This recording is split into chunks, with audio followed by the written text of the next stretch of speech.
আজকে একটা গোপন বিষয় ফাঁস করব। সেটা হচ্ছে আসল স্বরের ঘি কিভাবে চিনবেন। ঘি আমরা সবাই চিনি, বাংলাদেশের প্রতিটা মানুষই ঘি চেনেন। একটা প্রবাদ আছে, ধার করে হলেও ঘি খাও। কিন্তু আসল ঘি, স্বরের ঘি কোথায় পাবো? ঘির যে গুণগত মান সেটা বলে শেষ করা যায় না। ঘিতে থাকে ক্যারোটিন, যা শরীর পুনর্গঠনে সহায়তা করে। ঘি খেলে হাড় পুনর্গঠনে কাজ করে, কোষ্ঠকাঠিন্য দূর করে, শরীরকে সুস্থ রাখে এবং ঘির মধ্যে এমন কোনো উপাদান নেই যা আপনার শরীরের কোনো ক্ষতি করবে। কিন্তু কথা হলো, আসল ঘি কিভাবে চিনব? আসল ঘি চেনার পদ্ধতি নিয়ে আজকে আমি গল্পটা বলবো। আমি দক্ষিণ অঞ্চলের মানুষ। আমাদের ওই অঞ্চলে ছোটোবেলায় একজন গাওয়ালা ঘি দিতেন আমাদেরকে।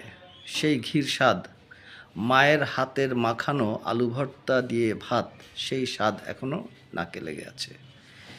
সেই ঘিয়ের গল্পই বলবো। তাহলে চলেন আমরা দেখি আমাদের ঘিটার সাথে আপনাদেরকে পরিচয় করিয়ে দিই। হ্যাঁ, এইটা হচ্ছে আমাদের সরে তোলা ঘি, গাওয়া ঘি। আমরা এবার দেখি এই ঘিটা সম্পর্কে।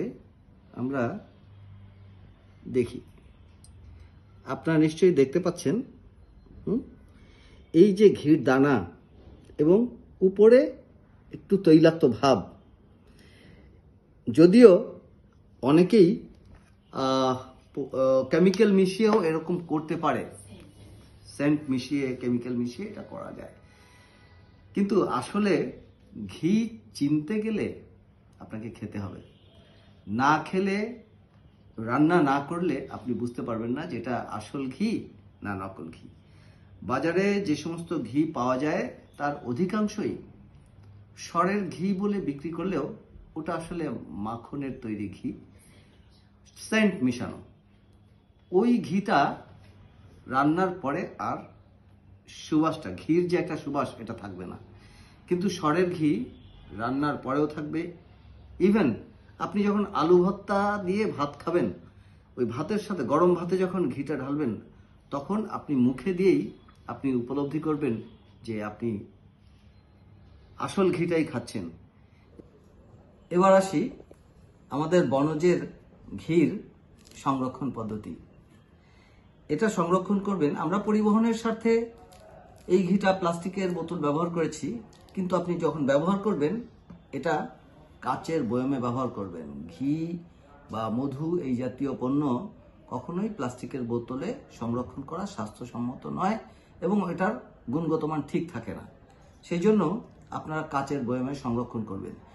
এবং এই 6 মাসের মধ্যে যদি এই ঘির কোনো গুণগত মানের পরিবর্তন হয় বা সেন্ট না থাকে, তাহলে অবশ্যই আমরা ক্ষতিপূরণ দিতে বাধ্য থাকবো। আমরা 10,000 টাকা জরিমানা দিব।